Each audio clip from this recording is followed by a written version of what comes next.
Kemudian selanjutnya untuk pemecahan arah gayanya ya. Tadi kan MY adalah M ultimate dikali cos alpha dan MX adalah M ultimate dikali sin alpha.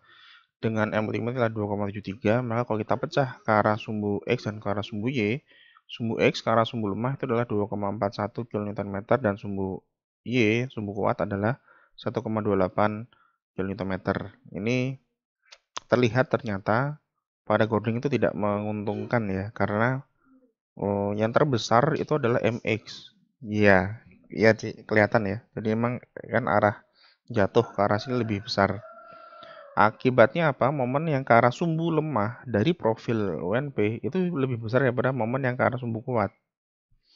Itu yang tidak menyenangkan. Jadi nanti kita harus ngecek kekuatan sumbu lemah dari profil UNP-nya berapa dan kekuatan sumbu kuat dari profil UNP berapa. Kalau itu dikombinasikan, apakah dia masih aman apa tidak gitu. Kemudian kita awali dari perhitungan kuat lentur dari sumbu lemah. Kuat lentur sumbu lemah sudah saya sampaikan di materi kuliah sebelumnya. Penjelasannya seperti apa ada di sana, nanti akan saya taruh linknya di deskripsi nanti ya. Kenapa kok menggunakan seperti ini? Kemudian kita baca dari tabel profil. Kita punya nilai SY 7,82 cm/3 dan prasata SNI kan untuk sumbu lemah itu dikalikan 1,6. 1,6 dikali SY itu adalah 12,512 cm/3 karena kalikan 1,6. Kemudian luas penampangnya itu adalah 11,92, lebar sayap 50 dan tebal sayap 7,5, tebal badan 5 mili, tinggi badan 100 mili gitu. Nah, saya coba tunjukkan tabel profilnya ke kalian. Nah, ini ya saya buktikan ke kalian. Kalau di tabel profil SX itu ditulisnya ZX. Nah, ini yang kesalahan yang umum yang terjadi. Jadi hati-hati, yang ini yang dibaca dari profil sesungguhnya ini adalah SX bukan Z gitu ya. Nanti kalau ngitung Z ada bagian tersendiri, nanti saya akan tunjukkan bagaimana cara menghitung nilai Z. Karena bedanya SX itu adalah modulus elastis, sedangkan ZX itu adalah modulus plastis. Beda sekali. Langkah pertama, kita cek dulu apakah profil kita kompak apa tidak. Kita hitung ke langsingan dari elemen badan.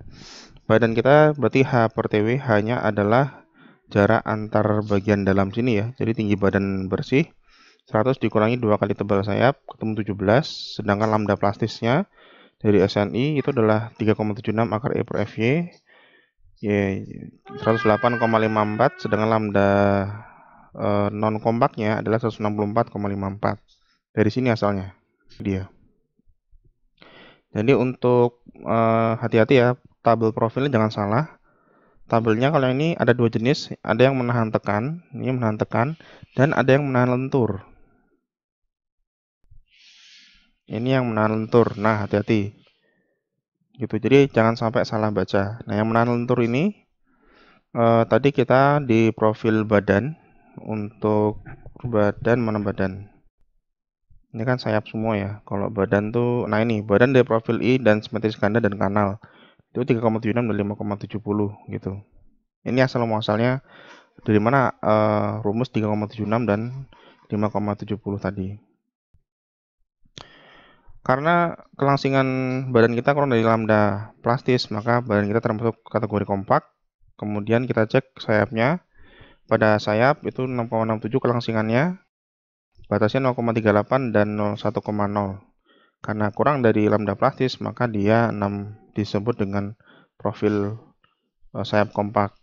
Kesimpulannya, karena badan dan sayap kompak, maka ini adalah profil yang kompak gitu. Kalau nggak kompak gimana? Nah, itu nanti harus dilihat yang tidak kompak sayapnya atau badannya. Karena kalau pada struktur lentur, batang lentur, sebetulnya ada caranya.